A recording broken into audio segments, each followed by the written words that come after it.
wach mar thicho oko jatelo moro amora, obed governor, obed president, obed deputy president, en legal process, kasto bende en political process. Legal process ranyisi niya, mondo mi thich ng'ato oko, nyaka threshold mokete article 152 mar constitution bed met. Mane gima nanyisi mokwongo ni pogruok e paro mar siasa is not a ground manyalo mi thich oko deputy president. But meko mineno ka koro no mak jogene adek maluwo nyaka Kimani Ngonjiri mane jatelo machon mar Nyeri Central gi targets mosebedo kanyo, mano nyiso gima nawacho mokwongo ni nitiere pogruok e paro e kind president kod jalupne.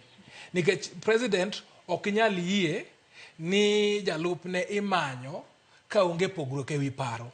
Ene monyalo luongo jogo monyis ni oyo ma udhi kelo tabu, were uru kode. Lakini ko yie ni gino dhi mbele gi gwethne, mano manyiso ni pogruok e paro kata tulo manie kindgi osedhi mbele ahinya. Gima duong' kendo manyachaka nuo kanyo ni mopogore gi tulo mar president, wanyalo neno machiegni kocha ma Rigathi Gachagua nowuok Mafwanda momako NIS gi egokgi.